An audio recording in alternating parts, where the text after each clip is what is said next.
विद्या के मंदिर में ये कैसा अन्याय, मां अहल्या की नगरी के महाविद्यालय में ये कैसी चूक। देवी अहल्याबाई के नाम को क्या धूमिल कर रही ये यूनिवर्सिटी। शिष्यों ने शिक्षकों पर क्यों उठाई है उंगली। दरअसल ये है देवी अहल्या विश्वविद्यालय इंदौर के इस महाविद्यालय में शिक्षकों के नाम बच्चों ने धावा बोलते हुए महाविद्यालय परिसर में जमकर हंगामा किया। दरअसल हाल ही में आए बीएड 4th सेम के परीक्षा परिणाम से असंतुष्ट सैकड़ों छात्र छात्राओं ने देवी अहल्या विश्वविद्यालय के RNT मार्ग परिसर का छात्र नेता के साथ घेराव करते हुए कैंपस में प्रबंधन के खिलाफ जमकर नारेबाजी की। कई घंटे तक चले प्रदर्शन पर बच्चे अपनी आपबीती को गंभीरता से न लेने पर छात्र छात्राएं नाराज नजर आए। महानगर न्यूज की टीम ने जाना शिक्षा के मंदिर में अपने ही गुरुओं से क्यों नाराज हैं ये बच्चे। खराब रिजल्ट को लेकर DAVV RNT मार्ग परिसर में छात्रों का जमकर हंगामा हुआ। कई घंटे तक चले प्रदर्शन के दौरान छात्र नेता और छात्र छात्राओं ने DAVV प्रबंधन के खिलाफ जमकर नारेबाजी करते हुए अपनी नाराजगी व्यक्त की। वहीं उग्र आंदोलन की चेतावनी तक दे डाली। बीएड के एग्जाम की 3 बार अटेम्प्ट कर चुकी बंदी जो हमारे साथ में है। सबसे पहले तो आपका नाम क्या है? मेरा नाम दीपाली नीलकंठ है। दीपाली जी, सबसे पहले ये बताइए कि 3 बार आपने एग्जाम क्यों दी है? क्योंकि बीएड के एग्जाम एक बार अगर व्यक्ति पास हो जाता है और आगे बढ़ जाता है तो दिशा आगे की ओर रहती है, लेकिन आप वहीं पर क्यों स्थिर हैं? मैम 3 बार एग्जाम देने के बाद भी वो यही बोलते हैं कि आप लोग पढ़ाई नहीं करते हो। जैसे अभी हम लोग गए तो वो हमको यही बोलते हैं कि आप लोग पढ़ाई नहीं करते हो, आप लोग जॉब करते हो, अब जॉब मत करो, पढ़ाई करो। और यह है कि 3 बार एग्जाम देने के बाद भी सही से रिजल्ट नहीं देते हैं वो लोग। तो इन्हें आपको कहाँ लगता है कहाँ त्रुटि हो रही है ऐसा आपके हिसाब से? वो लोग चेकिंग करने में गड़बड़ी कर रहे हैं। तो ये DAVV एक बहुत बड़ा कैंपस है जहाँ पर चेकिंग होना है, इतने सारे ब्रांचेस है अलग अलग सब्जेक्ट को लेकर। तो क्या वाकई में बीएड के स्टूडेंट को टारगेट किया जाए? हाँ, बीएड के स्टूडेंट को टारगेट किया जाता है। जब देखो जब हमको ही 3 बार, जब आप सोच सकते 3 बार जब मुझे एटिकेट दिया गया तो कितने बच्चों को फेल किया गया होगा। आपके साथ में कई सारे स्टूडेंट हैं और उन लोगों का क्या रहने की मत रहा? सभी बच्चों का यही मत है कि सही बच्चों को सही पास किया जाए और जो बच्चे आने वाले हैं उनको भी उनका भविष्य भी सही किया जाए, हमारा भविष्य भी सही किया जाए। तो NSUI के युवा नेता हमारे साथ में हैं, तो चलिए उनसे जानते हैं कि जो युवाओं की क्या समस्या है और उस समस्या पर क्या चाहते हैं, किस प्रकार से वो निराकरण करते हैं। भैया जी, क्या कहेंगे किस जो युवाओं की समस्या को लेकर? देखिए, आज हम लोग बीएड के विद्यार्थियों के संबंध में यहाँ पर उपस्थित हुए थे, आंदोलन किया हम लोगों ने, और हम लोग विश्वविद्यालय को ये बता रहे हैं कि पिछले 1 साल के अंदर 4 महीने तो बीएड के विद्यार्थी यहाँ पर आंदोलन ही करते हैं। क्योंकि मामला इस प्रकार से है कि बीएड में लगभग जब 6000 बच्चे एग्जाम देते हैं तो 5000 बच्चे फेल या एटीकेटी से प्रभावित हो जाते हैं। बीएड ऐसा सब्जेक्ट है जिससे आने वाले समय में विद्यार्थी सरकारी जॉब में जाने के लिए मार्ग बनाते हैं, लेकिन उसके अतिरिक्त विश्वविद्यालय असंवेदनशील रवैया अपनाता है। एक और विश्वविद्यालय में यहाँ पर चेकिंग प्रक्रिया में बड़ी गड़बड़ी है, लेकिन उसके लिए भी विश्वविद्यालय कोई दिशा निर्देश नहीं बनाता है। आज हम लोगों ने आंदोलन के माध्यम से मांग की है कि सबसे पहले आप चेकिंग प्रक्रिया में जो गड़बड़ी हो रही है उस पर कार्रवाई करिए। इसके अतिरिक्त आप 10 दिन के अंदर इन सारे विद्यार्थियों का सैंपलिंग करिए और इनके सब्जेक्ट के जो विषय हैं उसमें जो अंतर आ रहा है उसको देखिए, रिव्यू करवाइए।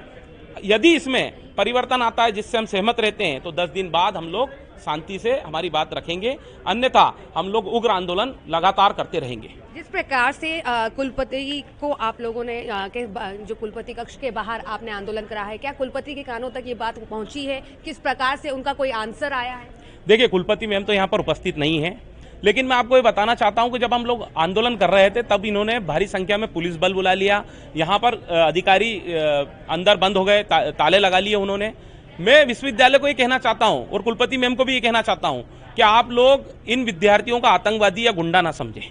ये विद्यार्थी कलम लेकर चलने वाले लोग हैं और भारत का भविष्य बदलने का काम करते हैं। भारत के भविष्य के साथ साथ अगर जो विद्यार्थी खुद शिक्षक बनने की और उस दिशा की और उस मंजिल की ओर बढ़ रहे हैं, जो शिक्षक बनना चाहते हैं, आपको क्या लगता है शिक्षक के शिक्षक को काटने की तो उसमें है कि जो जूनियर्स उस दिशा में जा रहे हैं तभी रीचेकिंग में भी वो आंसर नहीं मिल पाता, वो परिणाम नहीं मिल पाते हैं कि विद्यार्थियों को 3-3 बार इन्हें कोशिश करने पर भी वो फेल नजर आ रहे हैं? देखिए, ये घटनाक्रम आज का नहीं है। ये घटनाक्रम पिछले 4 महीने पहले का मैं जो आपको बता रहा हूं, लगातार रात और दिन विश्वविद्यालय में आंदोलन हुए हैं। हम लोगों ने बीएड 4th सेमेस्टर की विशेष एटीकेटी कराई है, हम लोगों ने बीएड 2nd सेमेस्टर की विशेष एटीकेटी कराई है, हमने मुख्य एटीकेटी कराई, और ये सब आयुक्त के माध्यम से राज्यपाल की 91वीं मीटिंग में जो निर्देश आए थे उसके माध्यम से हुए थे। तब भी हम लोगों ने बहुत आंदोलन किए थे, तब भी हजारों की संख्या में विद्यार्थी फेल हुए थे, तब भी कोई रिजल्ट में परिवर्तन नहीं आ रहा था, चेकिंग प्रक्रिया में बड़ी गड़बड़ी थी। इन सब चीजों को देखकर, क्योंकि विद्यार्थियों की सरकारी जॉब में जाने की बात थी, तो ये सब बातों को लेकर हम लोग आंदोलन कर रहे थे। और आज भी विश्वविद्यालय में कोई चेंज नहीं आया है। विश्वविद्यालय में आज भी वही एक रवैया बना रखा है कि 10 दिन में हम सैंपलिंग करेंगे और 11वें दिन आप मत आइए। जावेद खान, प्रदेश उपाध्यक्ष, मध्य प्रदेश युवा कांग्रेस। हमारे साथ कुछ और स्टूडेंट भी है। आपने कितनी बार अटेम्प्ट किया है और क्या परिणाम रहा? मैंने बीएड के फर्स्ट सेमेस्टर में मेरे को एटीकेटी दी गई थी। जब मैंने उसका रिवोल्यूशन का फॉर्म भरा तो मुझे रिव्यू के लिए जो अपना कॉपी रिव्यू करने की डेट दी जाती है वो भी मुझे डेट नहीं दी गई और मुझे वापस से नो चेंज करके वही रिजल्ट दे दिया गया।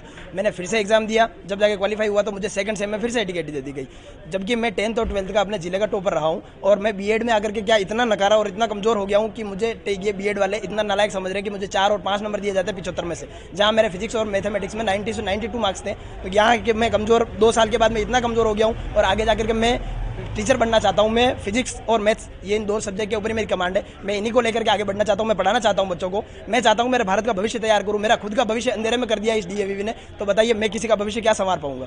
देवी अहल्या विश्वविद्यालय इंदौर की एक बहुत बड़ी यूनिवर्सिटी है। माँ देवी अहल्या बाई के नाम से ही ये जो यूनिवर्सिटी है उसका नाम रखा गया है।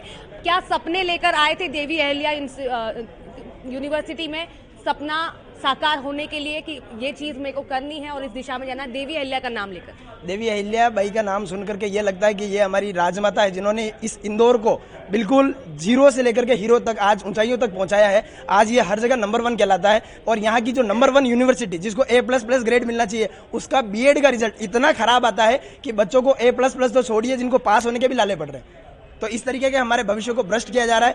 अभी हम बहुत सारे मेरे बंधु ऐसे भी हैं जिन्होंने वर्ग 1 और वर्ग 2 में क्वालिफाई कर लिया है, और ये अपना बीएड का रिजल्ट इस तरीके से खराब कर रखा है कि वो बच्चे डिसक्वालीफाई होते जा रहे हैं। जिनकी मेहनत है, जिन्होंने रात दिन एक करके पढ़ाई की है, हम उस चीज़ को क्वालिफाई किए हैं और ये बीएड का रिजल्ट हम नहीं दे पाए, वहाँ पर तो हम डिसक्वालीफाई हो जाएंगे। तो ये किस आधार पर हमारा भविष्य बर्बाद करने पर तुले हुए?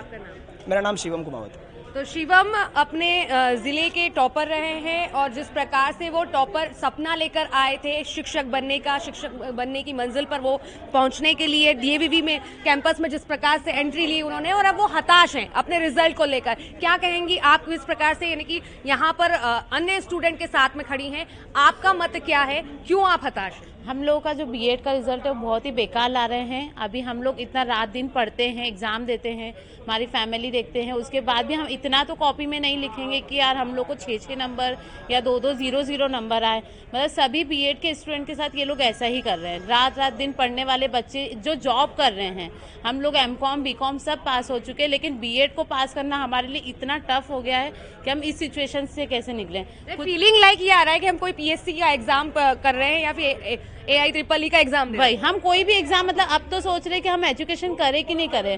खासकर डीएवीवी से ऐसा लग रहा है कि प्रबंधन को जिम्मेदार ठहराते हुए जहां बच्चे लगातार रिजल्ट के रूप में एटीकेटी मिलने से परेशान हैं, वहीं जिले के 2 बार के टॉपर बच्चे को अगर उत्तर पुस्तिका में 5 से 6 अंक प्राप्त हो तो शिक्षकों की उत्तर पुस्तिका जांचने की पद्धति पर ही सवाल और हंगामा होना लाजमी है। मध्य प्रदेश की टॉप यूनिवर्सिटी देवी अहल्याबाई का जो नाम है, देवी अहल्याबाई के नाम पर ही डीएवीवी का नाम है, और लेकिन डीएवीवी के जो कैंपस है उसके बाहर छात्रों की नाराजगी देखी जा रही है। ये जो छात्र हैं बीएड के छात्र हैं और उनके एग्जामिनेशन और एग्जाम के रिजल्ट को लेकर उनकी नाराजगी है। हमारे साथ एग्जाम कंट्रोलर डॉक्टर आशीष तिवारी जी हैं, उनसे जानते हैं सर पूरा मामला क्या है, बच्चों की बहुत ज्यादा नाराजगी है। अभी देवी अहल्या विश्वविद्यालय ने तकरीबन 15 दिन पहले जो रिजल्ट जारी करा है बीएड 4th सेमेस्टर का, हालांकि जो 4th सेमेस्टर का रिजल्ट 44% आया है और ये नॉर्मली इतना ही आता है, फिर भी जो स्टूडेंट्स आए हैं वो लोग अपने रिजल्ट से संतुष्ट नहीं हैं और उनका ये कहना है कि कॉपी का वैल्यूएशन प्रॉपर नहीं हुआ है। एज़ पर द रूल एक नियम होता है कि कभी कॉपी से असंतुष्ट हैं इस विद्यार्थी तो वो जाके अपनी कॉपी खुद देख सकते हैं, वहाँ पे अपना ऑब्जेक्शन भी लिख सकते हैं और हम किसी दूसरे एग्जामिनर से कॉपी चेक करवाते हैं। तो हमने ये उनको ऑप्शन दिया है, फिर भी स्टूडेंट्स नाराज़ थे। तो अभी हम लोगों ने कुछ 20 से 25 छात्रों के छात्राओं की अपने मार्कशीट दी है और उसका जो सैम्पलिंग करने का बोला है, तो हम लोग सैम्पलिंग करवाने जा रहे हैं इनका। सर जो एग्जाम की बात है या स्टूडेंट की बात है तो एक एग्जाम की बात नहीं, स्टूडेंट का ये आरोप है कि उसके पहले भी उन्होंने जो सेमेस्टर दिया है तो उसमें भी जो परिणाम थे वो जस के तसी थे, उसमें भी उन्होंने रीचेकिंग के लिए जो फॉर्म भरा, तो ऐसी सर सिचुएशन क्यों आ रही? देखिए, सबसे महत्वपूर्ण बात तो ये है कि जो भी स्टूडेंट्स को हैं उनको अपने रेगुलरली क्लास अटेंड करनी होगी, क्योंकि जो भी जब तक बच्चे अपने क्लासेस अटेंड नहीं करेंगे और जो टीचर बताते हैं जो बुक्स हैं वो नहीं पढ़ेंगे, जब तक ये रिजल्ट का परिणाम इंप्रूव नहीं होगा।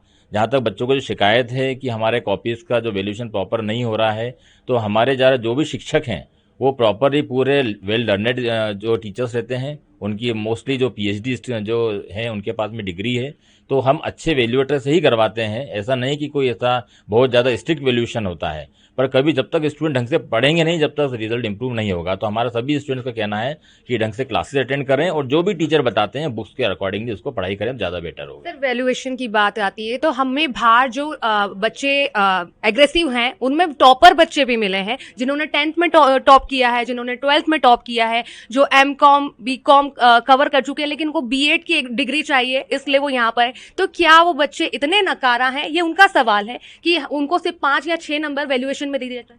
देखिए, जो इस टाइप के बच्चे हैं, जो हमारे पास 2 या 3 बच्चे अभी आए भी थे, उन्होंने ऐसा बोला है कि हम लोग टॉपर रहे हैं, तो हमने स्पेशली बोला है कि उनकी जो कॉपीज़ हैं हम स्पेशली उनकी दिखवा के और निकलवा के देखेंगे, हम खुद चेक करेंगे, क्योंकि अभी ये बोल रहे हैं, पर जब तक और हम खुद नहीं देखेंगे, जब तक हम उसके ऊपर रिलाय नहीं कर पाएंगे। तो हमने कॉपी ले ली है, उनके रोल नंबर्स ले लिए हैं रिजल्ट का, और उनको स्पेशली हम लोग चेक करवाएंगे कि क्या प्रॉब्लम है। सर आप एग्जाम कंट्रोलर के पद पर हैं, इसलिए मेरा आपसे ये सवाल है, अगर बच्चों की बार बार अगर इस प्रकार से यानी इंसाफ का दरवाजा खटखटाना आपके आगे पड़े कि हमारी जो वैल्यूएशन है, जो हम एग्जाम दे रहे हैं उसमें जो रीचेकिंग होना चाहिए, बार बार अगर बच्चे इस चीज का कह रहे हैं, तो क्या वाकई में कहीं कोई त्रुटि हो रही है? क्योंकि पहले भी ये चीज हुई है। जो भी बच्चे डिमांड करते हैं हम लोग उनको कम से कम, देखिए एक और बताना चाहूँगा कि जो रिजल्ट हमने जारी करा है उसके पहले भी एक बार हम लोग उसका रिव्यू ऑलरेडी करवा चुके हैं, क्योंकि रिजल्ट पहले और भी ज़्यादा पुअर आ रहा था। फिर हम लोगों ने दोबारा उसको चेक करवाया, उसके बाद जारी करा। तो हमारा कोई भी बच्चों से पर्सनली किसी प्रकार का नुकसान होना नहीं चाहते हैं। हम चाहते हैं कि सभी बच्चे अच्छा पढ़ें, अच्छा मतलब इसमें हमारी यूनिवर्सिटी का भी नाम अच्छा हो। पर प्रॉब्लम वही है कि हमने 2 या 3 बार वैल्यूएशन करवाने के बाद भी जो रिजल्ट आता है वो वही आता है, तो हम उसको अपने तरफ से कोई भी रिजल्ट चेंज नहीं कर सकते। जो भी वैल्यूएटर करते हैं उसी को हमें जारी करना पड़ता है। सर वैल्यूएटर हमारे डीएवीवी के ही होते हैं या फिर गेस्ट फैकल्टी होते हैं? नहीं, सभी हमारे जो भी वैल्यूएटर हैं सभी हमें डीवीवी के हैं। सभी कॉलेज कोड 28 के अंतर्गत जो सिलेक्शन होता है वो उन्हीं के थ्रू उन्हीं को दी जाती है कॉपी। और जैसा मैंने आपको बताया, मैक्सिमम 90% जो वैल्यूएटर हैं वो सभी पीएचडी हैं, तो वैल्यूएटर में कोई भी हम क्वेश्चन मार्क्स में नहीं उठा सकते हैं। फिर भी बच्चों ने डिमांड की है, स्टूडेंट्स ने डिमांड की है, तो डेफिनेटली हम लोग करेंगे और उनका दोबारा हम एक सैम्पलिंग के तौर पर वैल्यूएशन दोबारा करवाएंगे। सर आपको किस प्रकार से लगता है, जो लास्ट ईयर का आपने बीएड का रिजल्ट और परसेंटेज देखा, तो आपको क्या लगता है इजाफा होगा? जो बच्चे बीता सेमेस्टर रहा है, एक ग्राफ भी, जो एक यूनिवर्सिटी का ग्राफ भी गिरता है, एक साख धूमिल होती है इस प्रकार के आंदोलन को लेकर, क्या कहना चाहेंगे? देखिए, अभी तक जो हमारा पुराना भी हम लोग पास रिकॉर्ड देखें तो रिव्यू के बाद में भी बहुत ज़्यादा चेंजेस तो नहीं आते हैं, मात्र 5 से 10% का वेरिएशन आता है। कुछ कॉपी में डेफिनेटली हो सकता है कि चेंजेस आएंगे, तो वो जो चेंजेस आएंगे तुरंत हम उसको इम्प्लीमेंट कर देंगे। पर मेजॉरिटी ऑफ द कॉपीज़ जो होती हैं उसमें बहुत ज़्यादा चेंजेस अभी तक तो नहीं आए हैं। फिर भी देखते हैं, कभी इस बार कभी कुछ होता है तो हम जो भी छात्र हित में काम होगा हम बिल्कुल करेंगे, डेफिनेटली करेंगे हम इसके अंदर। तो जब सवाल उठते हैं तो जवाब भी होना चाहिए, और वो जवाब डीएवीवी के एग्जाम कंट्रोलर के पास है। उन्होंने कहा है कि स्टेप हम लेंगे और जिस प्रकार से इम्प्लीमेंट होगा वो जो स्टूडेंट के हित में होगा वो हम करेंगे। कैमरा पर्सन कमल किशोर के साथ शताब्दी शर्मा, महानगर न्यूज, इंदौर। वहीं इस पूरे मामले पर महानगर न्यूज की उप संपादक शताब्दी शर्मा ने डीएवी के परीक्षा नियंत्रक डॉक्टर आशीष तिवारी को सवालों के कटघरे में खड़ा कर जवाब तलब किया।